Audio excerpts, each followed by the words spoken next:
دجال کہاں ہے؟ اس کا مواد جو ہے نا کس میں ہے بولو؟ بخاری و مسلم میں ہے، بخاری و مسلم میں ہے پورا مواد، جو کہ ضعیف احادیث ہی نہیں ہے ان دونوں میں۔ ہاں سنو، پہلی بات فاطمہ بنت قیس ان کی روایت مسلم میں تفصیل سے، بخاری میں بھی، وہ کہتی ہیں کہ اللہ کے رسول صلی اللہ علیہ وسلم نے ایک مرتبہ اعلان کیا الصلاۃ جامعۃ۔ یہ دراصل ایک ایمرجنسی وقت کے لیے بلایا جاتا تھا کہ فوری جمع ہو جاؤ، جمع کرنے والی نماز۔ تو لوگ جمع ہو گئے اور میں بھی نکلی، عورتوں کی صف میں میں بھی تھی۔ اللہ کے رسول صلی اللہ علیہ وسلم نے نماز پڑھائی۔ نماز پڑھانے کے بعد کہا کہ پتہ ہے میں نے آپ لوگوں کو کیوں جمع کیا؟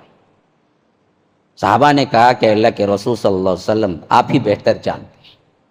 فرمایا کہ اللہ کی قسم میں نے کوئی ترغیب اور ترہیب کے لیے تم کو جمع نہیں کیا، یعنی کوئی واعظ نصیحت کے لیے جمع نہیں کیا، بلکہ میرے پاس تمیم داری نامی ایک شخص آیا ہے جو کہ عیسائی تھا، اور وہ میرے پاس پہنچے، اسلام قبول کیا، میرے ہاتھ پہ بیعت کی، اور وہ ایک قصہ سنائے جو مجھے بہت پسند آیا، اور میں تمہیں جو دجال کی خبریں دیتا تھا اس کے بالکل موافق کی وہ باتیں، تو میں نے سوچا کہ وہ باتیں تم سب کو بھی سناؤں تمیم داری کے زبانی، اس واسطے میں نے جمع کیا۔ اس وقت تک حضرت تمیم داری آ کے اسلام قبول کر کے اللہ کے رسول صلی اللہ علیہ وسلم پہ بیعت کر کے صحابی بن چکے تھے۔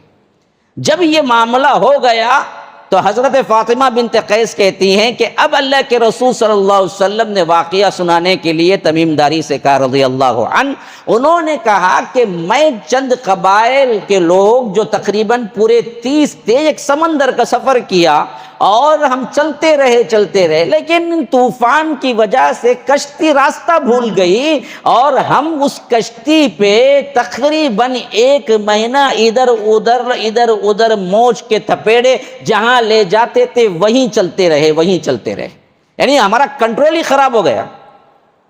جہاں ہوا لے چلتی وہاں چلتے، جہاں سے پھر گزرتی وہاں سے، ایسے ہی ہم وقت گزارتے رہے، یہاں تک کہ وہ کشتی چلتی خود بخود ہی ایک جزیرے میں آ کے کھڑی ہو۔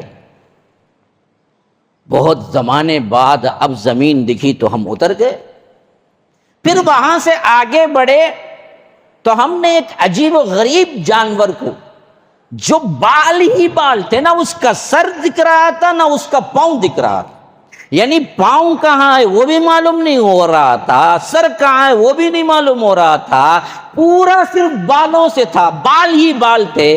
ہم نے کہا کہ کیا بلا ہے، تو ہے کون؟ اس نے کہا کہ میں جساسہ ہوں۔ کہا کہ کس کی جاسوس ہے؟ کہا کہ چل ہم تم کو بتاتے ہیں۔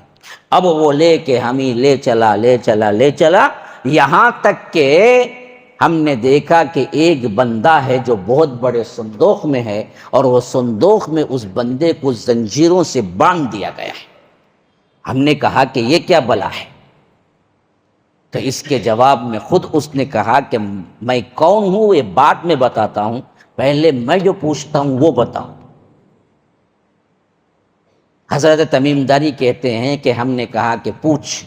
اس نے ایک جگہ کا نام لیا اور پوچھا کہ دیکھو وہ باغ میں ابھی بھی پھل ہو رہا ہے۔ عربستان کے عرب کا ایک باغ کا نام لیا جہاں پر کھجوروں کے درخت تھے، تو اس نے پوچھا کہ وہاں ابھی بھی درخت لگتے ہیں اور کھجوریں آتی ہیں؟ میں نے کہا کہ ہاں آتی ہیں، ابھی بھی تر و تازہ ہے۔ پھر اس کے بعد اس نے ایک نہر کا نام لیا، کہا کہ ابھی اس نہر میں پانی ہے؟ کہا کہ ہاں پانی ہے ابھی بھی۔ پھر پوچھا کہ ایک نبی آنے والا تھا عربوں میں، کیا وہ آ چکا ہے؟ کہا کہ ہاں، کیونکہ وہ سن رکھے تھے، عیسائی تھے نا، ایمان تو نہیں لائے تھے، لیکن ان کو پتا تھا اللہ کے رسول صلی اللہ علیہ وسلم آ چکے ہیں۔ ہاں، تو انہوں نے کہا کہ ہاں آ چکے۔ لوگوں نے کیا کیا؟ لوگوں نے اتباع کی۔ تو اس نے کہا کہ ان کو اتباع کر لینا ہی اچھا ہے۔ کون کہہ رہا ہے؟ انہیں جو صندوق میں جکڑ کے۔ پھر یہ سوالات ہو گئے تو اس نے کہا کہ بتائیں میں کون؟ میں دجال۔ میں اس واسطے پوچھا کہ یہ نشانیاں جب ختم ہو جائیں گی تبھی میں آؤں گا، ابھی میرے نکلنے کا وقت نہیں آیا ہے۔ یہ چیز جب تمیم داری اللہ کے رسول صلی اللہ علیہ وسلم سے سنائے تو اللہ کے رسول صلی اللہ علیہ وسلم نے تکذیب نہیں کی، جھٹلایا نہیں، تو نے کیا کیا؟ غلط دیکھا، بلکہ کہا کہ میری جو باتیں میں پہلے سے تمہیں بیان کرتا تھا اسی کی تصدیق تمیم داری کا واقعہ بھی کر رہا ہے۔ تو دجال ہے، موجود ہے، کسی جزیرے میں جکڑا ہوا ہے اور انتظار میں ہے، خروج جب ہوگا حکم تب نکلے گا، اب خروج کا حکم نہیں ہے تو اس واسطے وہ نکلا نہیں۔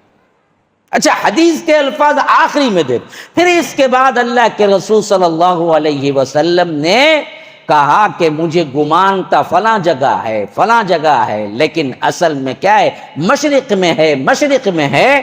گویا کہ اب نزول وحی کے اعتبار سے بات حتمی ہو گئی کہ پہلے جو بتایا تھا ادھر ہے یا ادھر ہے، وہاں سب نہیں ہے، دجال کا ہے، مشرق میں ہے، مشرق میں ہے، مشرق میں ہے، یوں اشارہ کر دیا۔ اب مشرق جو کوئی آتا وہ پورا ہمارا ایشیا مشرق ہے، اور جدھر اس وقت بتایا گیا اس کی تعیین کیسے کریں گے جی؟ وہ مشرق میں ہندوستان آتا ہے، بنگلہ دیش آتا ہے، پاکستان آتا ہے، افغانستان آتا ہے، ایران آتا ہے، کہاں سے آتا ہے؟ کیونکہ مشرق مشرق مشرق بولے۔